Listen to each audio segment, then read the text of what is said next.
Matthew chapter 14. John the Baptist beheaded. At that time Herod the Tetrarch heard the reports about Jesus, and he said to his attendants, "This is John the Baptist. He has risen from the dead. That is why miraculous powers are at work in him." Now Herod had arrested John and bound him and put him in prison because of Herodias, his brother Philip's wife, for John had been saying to him, "It is not lawful for you to have her." Herod wanted to kill John, but he was afraid of the people, because they considered John a prophet. On Herod's birthday the daughter of Herodias danced for the guests and pleased Herod so much that he promised with an oath to give her whatever she asked. Prompted by her mother, she said, "Give me here on a platter the head of John the Baptist." The king was distressed, but because of his oaths and his dinner guests, he ordered that her request be granted and had John beheaded in the prison. His head was brought in on a platter and given to the girl, who carried it to her mother. John's disciples came and took his body and buried it. Then they went and told Jesus. Jesus feeds the 5,000. When Jesus heard what had happened, he withdrew by boat privately to a solitary place. Hearing of this, the crowds followed him on foot from the towns.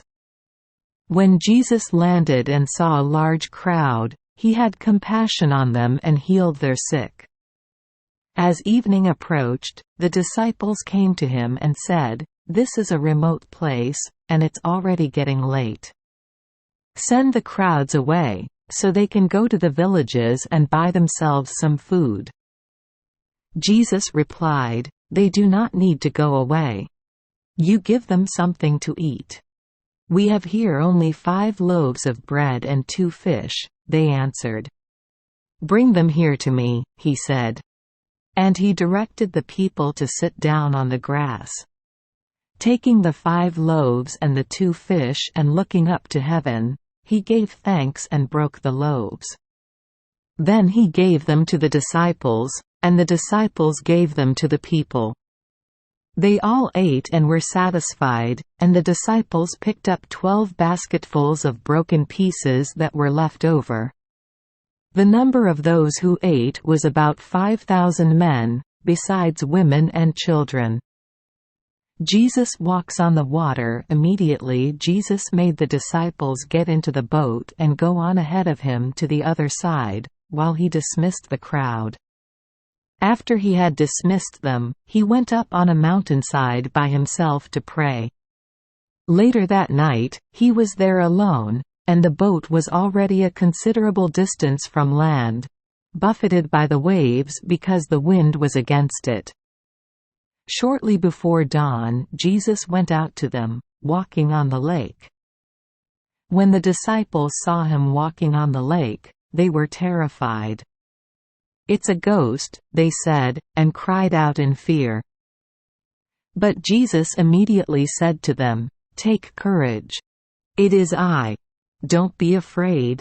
"Lord, if it's you," Peter replied, "tell me to come to you on the water." "Come," he said. Then Peter got down out of the boat, walked on the water and came toward Jesus. But when he saw the wind, he was afraid and, beginning to sink, cried out, "Lord, save me." Immediately Jesus reached out his hand and caught him. "You of little faith," he said, "why did you doubt?" And when they climbed into the boat, the wind died down. Then those who were in the boat worshipped him, saying, "Truly you are the Son of God." When they had crossed over, they landed at Gennesaret. And when the men of that place recognized Jesus, they sent word to all the surrounding country. People brought all their sick to him and begged him to let the sick just touch the edge of his cloak, and all who touched it were healed.